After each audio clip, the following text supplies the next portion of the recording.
तीसरे चरण के मतदान के लिए चुनाव आयोग ने तैयारी पूरी कर ली है। कल छत्तीसगढ़ में तीसरे दौर की वोटिंग होगी, जिसके लिए पोलिंग पार्टियों को मतदान केंद्र के लिए रवाना कर दिया गया है। इस दौरान मतदान कर्मियों में वोटिंग को लेकर के खासा उत्साह देखने को मिला। सक्ती, बेमेतरा, पेंड्रा और जांजगीर चांपा में पोलिंग पार्टियों को मतदान सामग्री के साथ रवाना कर दिया गया। सभी बूथ पर सुरक्षा के पुख्ता इंतजाम किए गए हैं। तो ये 4 तस्वीरें हम आपको दिखा रहे हैं, जहां पर कल तीसरे चरण का मतदान होना है और सभी पोलिंग पार्टियों को रवाना कर दिया गया है। मतदान सामग्रियों का भी वितरण कर दिया गया है। सक्ती, बेमेतरा, जांजगीर चांपा और पेंड्रा की ये तस्वीरें हैं, जहां पर मतदान कर्मी अब अपनी जिम्मेदारियों का निर्वहन कल करते हुए नजर आने वाले हैं। तो देखिए, सामग्रियों का वितरण कर दिया गया है। कल तीसरे चरण का मतदान होना है।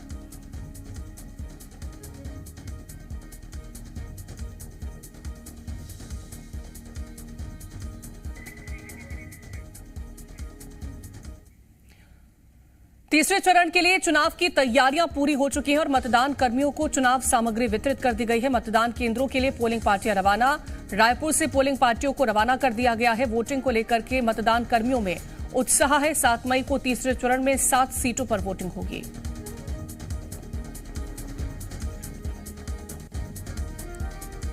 तो छत्तीसगढ़ की कल 7 सीटों पर वोटिंग होनी है। आपको बता दें कि तीसरे चरण की ये वोटिंग रहेगी और कल के साथ ही छत्तीसगढ़ के चुनाव संपन्न हो जाएंगे। आपको बता दें कि 3 चरणों में छत्तीसगढ़ में चुनाव होना था और कल तीसरे चरण का चुनाव छत्तीसगढ़ में होगा, जिसके लिए पोलिंग पार्टियों को रवाना कर दिया गया है। सामग्रियों का वितरण कर दिया गया है। रायपुर से पोलिंग पार्टियों को रवाना भी कर दिया गया। तो देखिए, गुलाब देकर के पोलिंग पार्टियों को एक बड़ी जिम्मेदारी जो सौंपी गई है, उसका निर्वहन करने के लिए शुभकामनाएं भी दी जा रही हैं और गुलाब देकर के उनके मनोबल को बढ़ाने की कोशिश भी यहां पर जो अधिकारी हैं वो करते हुए दिखाई दे रहे हैं। तो कल तीसरे चरण का मतदान होना है। छत्तीसगढ़ की 7 सीटों पर कल वोट डाले जाएंगे और इसी के साथ ही आपको बता दें कि कल छत्तीसगढ़ का जो चुनाव होगा लोकसभा का, वो संपन्न हो जाएगा। तरीके से हमने ध्यान रखा है कि हमारी जो टीम जाए वो पूरी तरीके कंफर्टेबल जाएं, उनको कोई समस्या ना हो, सुरक्षा की पूरी व्यवस्था हो। इसलिए हम और एसपी साहब, हमारे सीओ जिला पंचायत साहब, नगर निगम कमिश्नर साहब, सारे लोग लगे हुए हैं। पूरी टीम अपने जो हमारे साथी जा रहे हैं मतदान कराने, उनको कैसे कंफर्टेबली हम भेज सकें और उनको ये चुनाव कराने का भी जो अनुभव है वो एक सुखद अनुभव रहे, इसकी पूरी तैयारी की गई है। आज जिले में लगभग 25 सीएपीएफ और सीएफ की कंपनियां लगी हैं। साथ साथ 2000 पुलिसकर्मी, फॉरेस्ट गार्ड, होम गार्ड, कोटवारों की भी ड्यूटी लगाई गई है। तो आप देख रहे होंगे कि आज पोलिंग पार्टी के साथ सभी सुरक्षाकर्मी यहाँ से डिस्पैच सेंटर से रवाना हो रहे हैं। बहुत सारी जवान सीधे मतदान केंद्रों पर जाएंगे। तो हमारी प्राथमिकता है कि जो भी मतदान दल है उसकी पूरी सुरक्षा रहे। इसके अतिरिक्त जिले में कल आज शाम से बल्कि 100 पेट्रोलिंग भी चलेगी। कहीं कोई ऐसे एलिमेंट जो बदमाश एलिमेंट है बदमाशी ना करे, ऐसे लोगों पे नजर रहेगी और सभी पे कार्रवाइयां होंगी जो लोग बदमाशी करें। और चुनाव को लेकर के क्या तैयारियां की जा रही हैं, उसकी जानकारी लेते हैं। हमारे 3 संवाददाता जुड़ गए हैं। रायपुर से सत्यप्रकाश लगातार बने हुए हैं, दुर्गेश बिसेन हमारे साथ पेंड्रा से हैं और रितेश हमारे साथ दुर्ग से जुड़ गए हैं। सबसे पहले सत्यप्रकाश, आपके पास आना चाहूंगी। कल तीसरे चरण का मतदान होना है और रायपुर में भी मतदान होगा। क्या तैयारियां हैं, क्या तस्वीरें रही हैं? बिल्कुल, देखिए, तीसरे चरण के मतदान में पूरे जो 7 लोकसभा क्षेत्र बचे हुए हैं, वहां 15,000 से अधिक बूथों पे मतदान होना है और करीब 168 प्रत्याशी चुनावी मैदान में हैं। लेकिन सीधा मुकाबला लगभग अगर हम सभी सीटों की बात करें तो भारतीय जनता पार्टी और कांग्रेस के बीच कहीं ना कहीं दिखाई दे रहा है।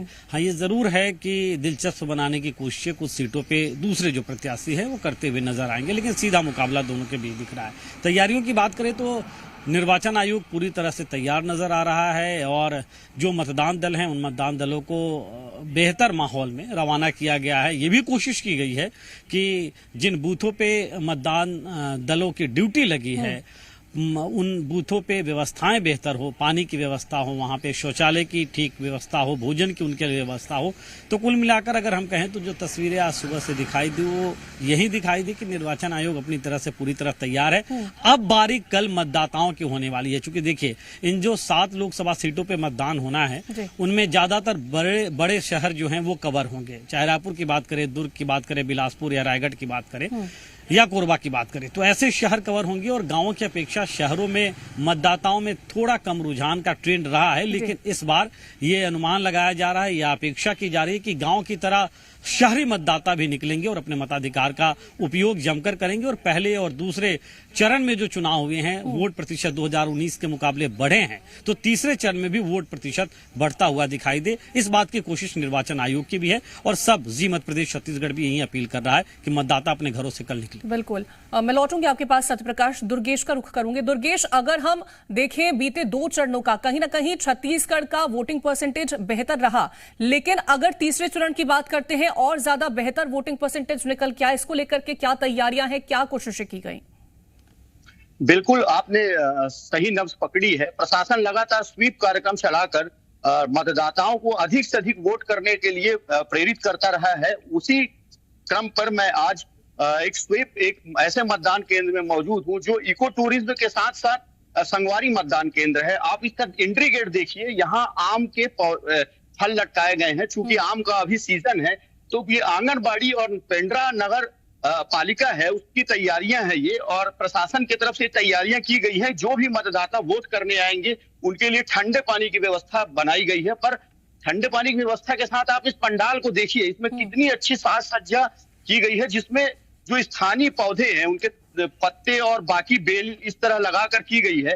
इसके साथ ही जो चूंकि गौरेला पेंड्रा मरवाही जिला इको टूरिज्म के लिए जाना जाता है, लगातार पिछला शासन हो या वर्तमान दोनों मुख्यमंत्रियों ने इको टूरिज्म को बढ़ाने के लिए काम किया है। तो ये जो पेंड्रा में अलग अलग जगहों पर जो दर्शनीय स्थल हैं, बेनी बाई हो, ये एक प्राचीन मूर्ति है, पहाड़ पत्थरों पर उकेरी हुई, उसे लगाया गया है। ये इको टूरिज्म में इस तरह की नावें चलाई जा रही है। स्थानीय जो पोखर है उन्हें उसमें नाव चलाकर उनके व्यवस्था बनाई गई है। आप ये देखिए, एक मंडप सा तैयार किया गया है। जनरली इस तरह का मंडप जो है वो शादियों में तैयार किया जाता है, और उस तरह का पूरा एक मंडप तैयार किया गया है। उसमें पूरी व्यवस्था दी गई है कि जो मतदाता यहाँ वोट करने आएंगे, चिलचिलाती गर्मी और जो उनके प्राकृतिक वातावरण में यहाँ पर उन्हें रोका जा सके। और इसी तरह हम इसमें शहर जो जिला है, जिले में जितनी भी अलग अलग तरह की व्यवस्थाएं हैं, जो प्राकृतिक वातावरण है या प्राकृतिक नैसर्गिक जो सुविधाएं हैं, वो उसे प्रदर्शित किया गया है शासन प्रशासन की तरफ से। चाहे राजमेरगढ़ हिल टॉप हो, झोझा जलप्रपात हो, गंगनई नेचर कैंप हो, यहाँ बने मड हाउस जो मिट्टी के बनाए गए हैं, लक्ष्मण धारा कैंप, आदि शक्ति माँ दुर्गा, और ये पूरे के पूरे जिले का एक पूरा वातावरण यहाँ तैयार किया गया है। इसके पीछे एक छोटा सा, चूंकि जो माताएं हैं वो बच्चों को भी लेकर आएंगी, तो उन्हें बच्चे बिल्कुल तैयारियां पूरी कर ली गई है ताकि किसी तरह से जो मतदान कर्मी यहाँ पर पहुंचेंगे उनको परेशानी ना हो। हितेश, दुर्ग की बात करें तो वहां पर क्या व्यवस्थाएं कर ली गई हैं, क्या तैयारियां हैं और क्या कोशिशें हैं कि वोटिंग परसेंटेज बेहतर निकल के आए? जी देखिए, बिल्कुल आपको बता दूं, नेताओं ने खूब पसीना बहाया। नेताओं के बाद अब मतदान दल जो है वो पसीना बहाएगा। उसके बाद कल सुबह से मतदान करने के लिए लोग अपने घरों से बाहर निकलेंगे। देखिए, दुर्ग लोकसभा की बात कर लूं तो दुर्ग और बेमेतरा के 2 जिले आते हैं, जिसमें दुर्ग जिले की 6 विधानसभा सीटें हैं और बेमेतरा की 3 विधानसभा सीटें हैं। इन 9 विधानसभा सीटों को मिलाकर दुर्ग का जो लोकसभा पूरा बनता है। सबसे बड़ी बात यह है कि इसमें 20,90,414 मतदाता कल हिस्सा लेंगे, जिसमें 10,42,000 पुरुष और 10,48,000 महिलाएं हैं। मतलब महिलाओं की संख्या इस बार फिर ज्यादा है। तो वहीं 56,000 ऐसे वोटर हैं जो फर्स्ट टाइम वोटर होंगे। इसको लेकर के पूरे दुर्ग लोकसभा में 2300 से ज्यादा मतदान केंद्र बनाए गए हैं। 2000 से ज्यादा जवानों की ड्यूटी लगाई गई है। बीएसएफ और रैपिड एक्शन फोर्स के साथ साथ आईटीबीपी की भी टीम भी बाहर से यहाँ पर आ चुकी है। लगातार गश्त जारी है, चप्पे चप्पे पर इनकी नजर है। तो वहीं 7,300 से ज्यादा जो मतदान दल के कर्मी हैं वो मतदान को संपन्न कराएंगे। देखिए, 3 स्थान है दुर्ग में ऐसे जहां पॉलिटेक्निक कॉलेज है, एक साइंस कॉलेज है और एक मानस भवन है। इन तीनों ही स्थानों से मतदान दल के जो कर्मी हैं उनको सामग्री वितरण की जा रही है और यहीं पर वापसी भी होगी। सुबह 7 बजे से ही जो लोग हैं, जो मतदान दल के कर्मी है वो यहाँ पहुंच चुके हैं। सबका भरपूर ख्याल रखा गया है। बहुत शानदार तरीके से व्यवस्थाएं की गई है। ठंडे पानी की पीने की व्यवस्थाएं पूरी तरह से दुरुस्त कर ली गई है ताकि मतदाता को कोई तकलीफ ना हो। बहुत शुक्रिया फिलहाल आप तीनों का तमाम जानकारियां पहुंचाने के लिए।